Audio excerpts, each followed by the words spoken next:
students, I am Shikha Srivastav and I welcome you to my channel Srivastav Education Point। और आज हम discuss करने वाले हैं मोड। मीन और मीडियम हम पिछली वीडियोस में डिस्कस कर चुके हैं। अगर आपको वो वीडियोस देखनी है तो आप आई बटन पर क्लिक करके वो वीडियोस देख सकते हैं। और वीडियो स्टार्ट करने से पहले आप मेरे चैनल को लाइक शेयर एंड सब्सक्राइब कीजिए।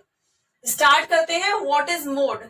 The mode is the most common number in a data set. Mode क्या है? जो भी मोस्ट कॉमन नंबर है किसी डाटा सेट में उसे हम मोड कहते हैं।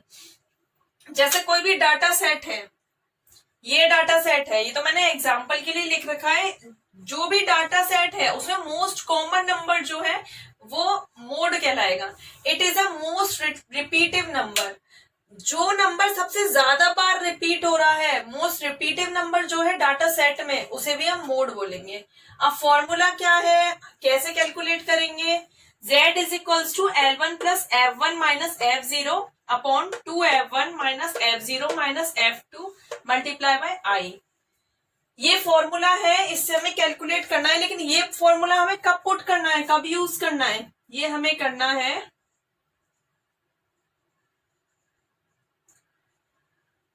डिस्क्रीट एंड कंटिन्यूअस सीरीज में। इंडिविजुअल सीरीज में कोई भी फॉर्मूला नहीं लगेगा। इंडिविजुअल सीरीज में यूज करनी है ये वाली line. It is a most repetitive number. जो भी मोस्ट रिपीटिव नंबर होगा उसे आप मोड, मतलब वो हमारा मोड का आंसर होगा। जैसे कि एग्जाम्पल है मार्क्स। इंडिविजुअल सीरीज में केवल मार्क्स दिए हुए हैं 4, 5, 7, 9, 5, 8, 14, 31, 5, 10, 5, 6, 17 एंड 5। ये सारे नंबर्स दिए हुए हैं। अब इसमें हमें क्या देखना है? क्या लिखा था? मोस्ट रिपीटिव नंबर हमें देखना है। तो मोस्ट रिपीटिव नंबर अभी हम स्टार्ट करते हैं, देखते जाते हैं। 4, 5, 7, 9, 5 यानी कि 5 दो बार रिपीट हुआ। 8, 14, 31, 5 दोबारा। 10, 5, 6, 17, 5। 1, 2, 3, 4, 5। 5 टाइम्स जो है वो 5 रिपीट हुआ है। तो इसका हमारा आंसर होगा मोड इज इक्वल्स टू 5। बस मोड ऐसे कैलकुलेट करना है इंडिविजुअल सीरीज में। ये फॉर्मूला जब लगेगा जब हमें ग्रुपिंग मेथड जब हमें यूज करना है, तब इस फॉर्मूले को यूज करना है। अदरवाइज जो भी मोस्ट रिपीटिव नंबर है वो हमारे लिए मोड होगा। अब डिस्क्रीट और कंटिन्यूअस सीरीज में हम मोड कैसे कैलकुलेट करेंगे वो देख लेते हैं।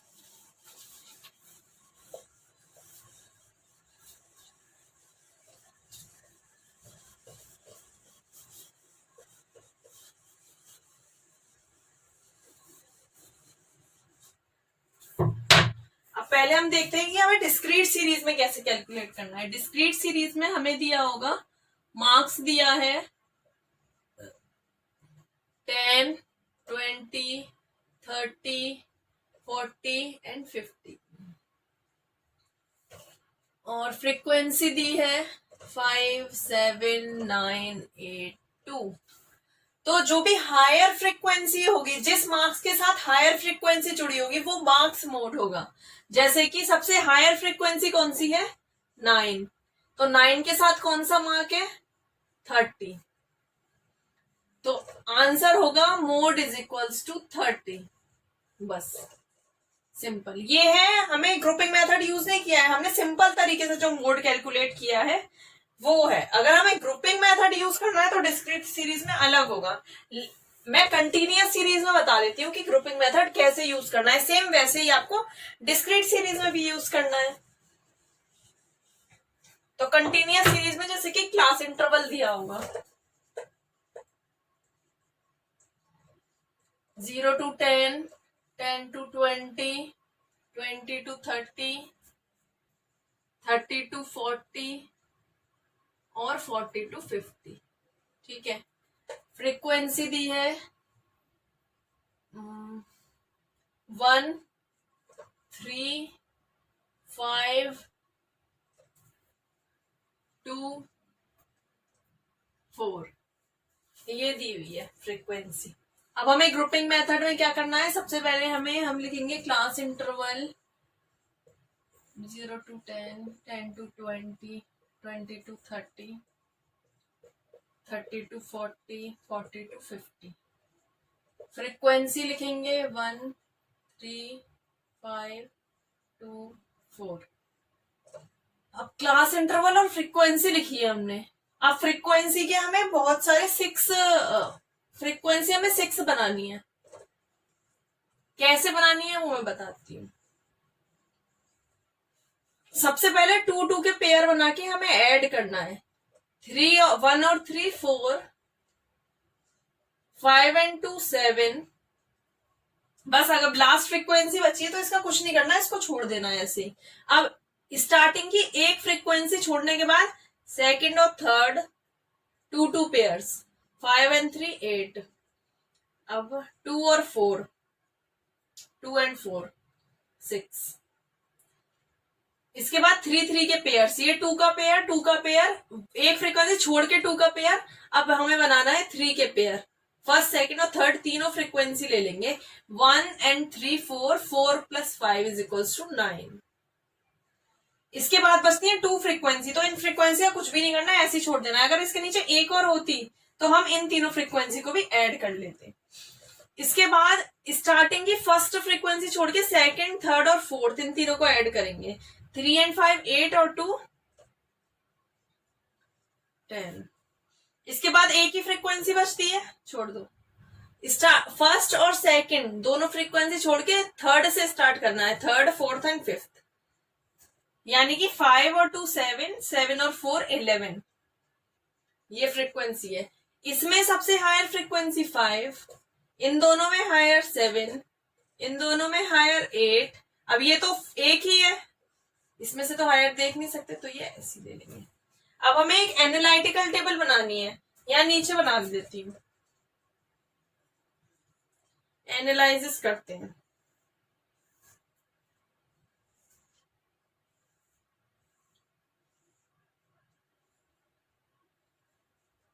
अब हमें ये क्लास इंटरवल लिखने हैं। 0 to 10, 10 to 20, 20 to 30, 30 to 40, 40 to 50।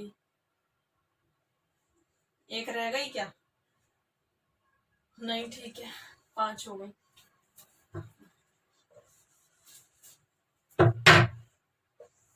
अब कितनी फ्रीक्वेंसी थी? 6 थे, तो यहां लिख देते हैं 1 2 3 4 5 और 6। ठीक है, यहाँ टिक के लिए जरूर। अब जो फर्स्ट वाली फ्रीक्वेंसी है, फर्स्ट वाली जो फ्रीक्वेंसी है इसमें हायर है 5, तो हमें हायर फ्रीक्वेंसी के साथ कौन सा मार्क है? 20 to 30 क्लास इंटरवल है, तो फर्स्ट वाली फ्रीक्वेंसी में हमें 20 to 30 पे टिक कर देना है। सेकेंड फ्रीक्वेंसी में हायर 7 है, तो ये 2 के साथ जुड़ा है, दोनों क्लास इंटरवल 20 और 30, ये दोनों पे टिक कर देंगे। थर्ड में है, स्टार्टिंग का एक छोड़ के बनाया था, तो ये है 3 और 5, ये दोनों जोड़ के 8 है, तो 3 और 5 के साथ क्लास इंटरवल 10 और 20 वाला है, टिक कर दो। अब इसमें 3 3 के साथ है, स्टार्टिंग के तीनों लिख दो। इसमें है सेकंड में एक छोड़ के फिर तीनों, इसमें लास्ट के तीनों। अब टोटल करो, ऐड करो कि हमारे पास कितने टिक हैं। 1 3 6 3 और 2, तो सबसे ज्यादा मार्क है 6, तो ये वाली हमें यूज करनी है, क्लास इंटरवल ये वाला यूज करना है। तो वो लगा देते हैं formula. Z is equals to L1 plus F1 minus F0 upon 2F1 minus F0 minus F2 multiply by I। अब L1 कितना है? L1 लोअर फ्रीक्वेंसी होती है। हमने क्लास इंटरवल कौन सा लिया है पहले ये देख लेते हैं। क्लास इंटरवल 20 to 30 लिया है, तो मैं यहां बता देती हूँ। जो 20 लिखा है ये है L1, लोअर जो क्लास इंटरवल है वो L1, फ्रीक्वेंसी जो उसके साथ है वो हमारी F1, ऊपर वाली फ्रीक्वेंसी F0, नीचे वाली फ्रीक्वेंसी F2, ठीक है। और I जो है वो क्लास इंटरवल का बीच का गैप है, जैसे कि 20 to 30, 30 to 40, 40 to 50, 10 का गैप है सारे क्लास इंटरवल्स में, तो I हमारा 10 होगा। L1 लिख देते हैं 20, F1 5, F0 3, 2 into F1 5, F0 3 और F2 है 2 मल्टीप्लाई बाय 10। अब ये हमें कैलकुलेट करना है, कैलकुलेट कर दो। 5 माइनस 3 2, 2 5 सा 10, 10 में से माइनस करेंगे, माइनस माइनस का है प्लस हो जाएगा, 3 प्लस 2 हो जाएगा 5 मल्टीप्लाई बाय 10। 20 प्लस मल्टीप्लाई हो जाएगा 20 अपॉन 10 में से 5 माइनस किया 5, 5 4 सा 20, तो 20 प्लस 4 इज इक्वल्स टू 24। तो मोड हमारा Z हो गया 24। आंसर क्या आना चाहिए? आंसर हमारा आना चाहिए जो 20 टू 30 क्लास इंटरवल है, जिस सीरीज को हम लेके चल रहे हैं 20 टू 30 क्लास इंटरवल को, तो आंसर हमारा 20 से 30 के बीच में आना चाहिए। क्या ये आंसर 20 से 30 के बीच में है? अगर है तो फिर हमारा आंसर ठीक है, लेकिन अगर 30 के अबव हाथ आता तो यहाँ तो हमारी कैलकुलेशन गलत है, या हमने ग्रुपिंग मेथड में कुछ मिस्टेक कर दिया। कहने का मीनिंग ये है कि आंसर जो है वो 20 से 30 के बीच में आना चाहिए। और अगर हमें ग्रुपिंग मेथड नहीं करना है, सिंपल फॉर्मूले से निकालना है, तो जब भी हमें क्वेश्चन दिया होगा तो क्वेश्चन में जो भी हायर फ्रीक्वेंसी है वो कौन से क्लास इंटरवल के साथ है, जिस क्लास इंटरवल के साथ है वो सीरीज ले लो। ये सब ग्रुपिंग मत करना, ये खाली सीरीज ले लो और इस सीरीज से ये कैलकुलेट कर दो, आ जाएगा, इजीली निकल आएगा। बस ग्रुपिंग मेथड हमें करना नहीं है। तो ये हमने कैलकुलेट किया है इंडिविजुअल, डिस्क्रीट और कंटिन्यूअस सीरीज में मोड कैलकुलेट किया है। पिछले वीडियोस में हमने मीन और मीडियन कैलकुलेट हम कर चुके हैं, ठीक है। Thank you for watching my video. Please like, share and subscribe.